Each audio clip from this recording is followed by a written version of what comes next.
Just like to add my thoughts on the surge in first-time gun buyers during this pandemic panic. One thing you see a lot of people bring up when they talk about it is, I hope they get training. Well, training's great, it's fun, in an ideal situation. But right now, how can you expect people to get training when they can't find ammo, which you would need to have at least 200 rounds to do a training class? Then you can't congregate more than 10 people, so gun ranges are closed, and no one's got access to do a training class. So I don't know why people keep hopping on the training right now. Reality is most of these first-time buyers will never fire their new guns they're buying, or old. It's great that they realize the importance of it, finally. Hopefully when this is over, they do keep them and seek out training, find enjoyment in it as a hobby, a sport.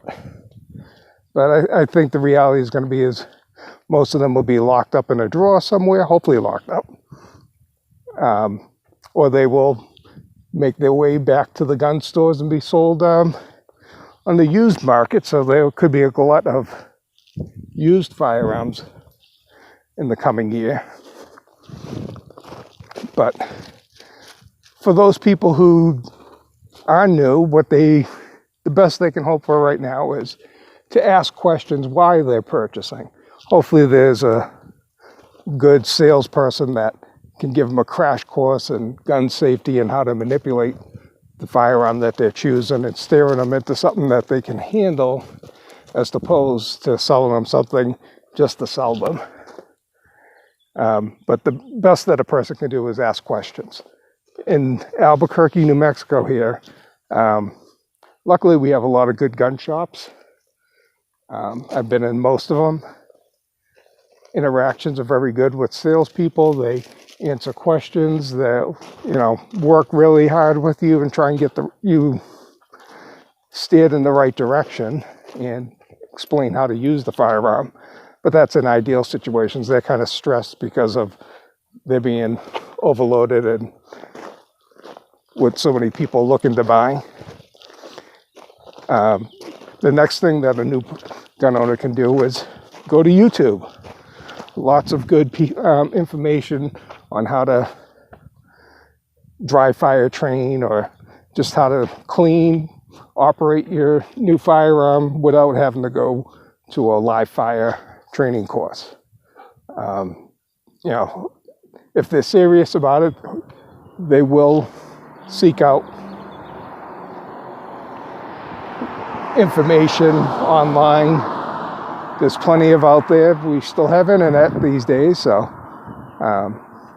But I think the reality is once this is over, they're just either gonna forget about the firearm, put it in a drawer, but at least they know the importance of why we need firearms, because we're our own first responders.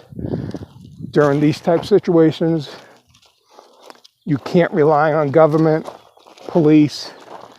Right now, they're letting criminals out or not arresting people, not responding to what they think are not serious offenses. So you're more at risk.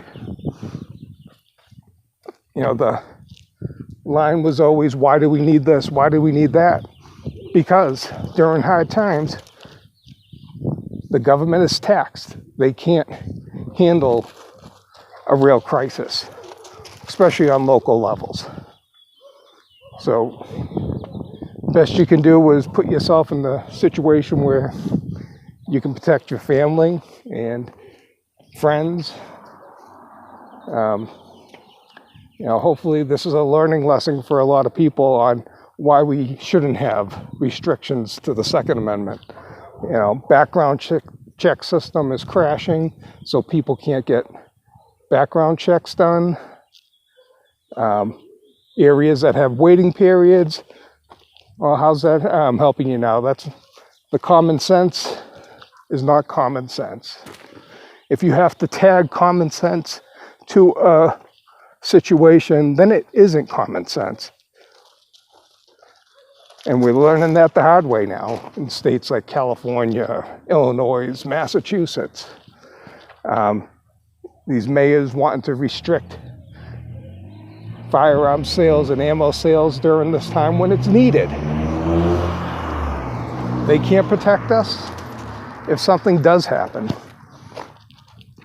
So hopefully people remember this come election time and start to elect people to office that will lighten up these restrictions in areas that are restricted. You know, you've been fed a lie, and now you're realizing it the hard way. Well, hope everyone can be safe. If you're a new firearm owner, just seek out as much information as you can. Thanks, bye.